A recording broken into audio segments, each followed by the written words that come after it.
আমি এখানে উপস্থিত ভাই বোনদের বলবো যে আপনাদের প্রত্যেকেরই উচিত হবে পবিত্র কোরআনের একটি কপি রাখা প্রয়োজন, একটা অনুবাদ। আমার হাতে যে কোরআনটা আছে এরকম একটা, এই অনুবাদটা করেছেন আব্দুল্লাহ ইউসুফ আলী। এই কোরআনে আয়াতগুলো আরবিতে আছে, ইংরেজি অনুবাদ আছে, আর টিকা রয়েছে। বইটার শেষে আছে একটা বিস্তারিত ইন্ডেক্স। এতে করে পাঠকদেরই সুবিধা হবে।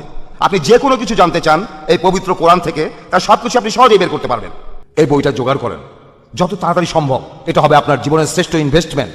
এই সেরা ইনভেস্টমেন্টটা আমি করেছিলাম। এই বইটা আমি কিনেছিলাম 1935 সালে। তখন আমার খরচ হয়েছিল 2 পাউন্ড 10 শিলিং। সেটা ছিল আমার পুরো মজুরির 50%।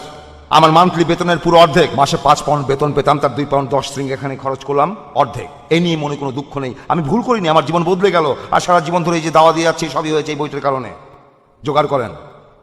এখানে উপস্থিত সবাইকে বলছি, এই বইটা আপনারা পড়েন। আমরা মুসলমানরা মানি কোরআন শরীফের যে অক্ষরগুলো পড়বেন প্রত্যেকটা অক্ষরের জন্য আপনি 10টা করে সওয়াব পাবেন। যখন আমরা বলি আলিফ লাম মিম, আমাদের নবী বলেছেন এটা কোনো শব্দ না, এগুলো 3টা অক্ষর। আলিফ আলাদা, লাম আলাদা, মিম আলাদা। আলিফ লাম মিম, এটা হলো সূরা বাকারার 1 নম্বর আয়াত, 2 নম্বর সূরা। আপনি যখন বলবেন আলিফ লাম মিম, প্রত্যেকটা অক্ষরের জন্য আপনি 10টা করে সওয়াব পাবেন নেকি। যখন বলবেন বিসমিল্লাহির রহমানির রহিম, পরম করুণাময় পরম দয়ালু আল্লাহর নামে শুরু করছি, যদি অক্ষরগুলো গোনেন অক্ষর আছে 19টা, আপনি এখানে 190টা সওয়াব পাবেন নেকি। আমি 190টা সওয়াব পাবো, আপনারা সবাই 190টা সওয়াব পাবেন। এভাবেই আপনারা আল্লাহর সাথে ব্যবসা করতে পারেন। তিনি হিসাবটা রাখবেন, আপনাকে হিসাব রাখতে হবে না। আপনি শুধু বলে যান রোজ কিয়ামতের দিন ইনশাআল্লাহ আল্লাহ হিসাব দেবেন।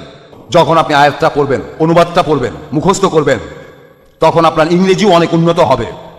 কারণ এখানকার শব্দগুলো আলাদা। বিহোল্ড, দেখো, স্মরণ করো, যখন ফেরেশতাগণ বলিয়াছিল হে মরিয়ম, আল্লাহ তোমাকে মনোনীত ও পবিত্র করিয়াছেন এবং বিশ্বের নারীগণের মধ্যে তোমাকে মনোনীত করিয়াছেন। বাক্যগুলোর গঠন একটু আলাদা, শব্দগুলো নতুন, এগুলো শিখতে পারবেন, সওয়াবও পাবেন। আপনি আপনার কাজ করে যান, সওয়াব অর্জন করুন।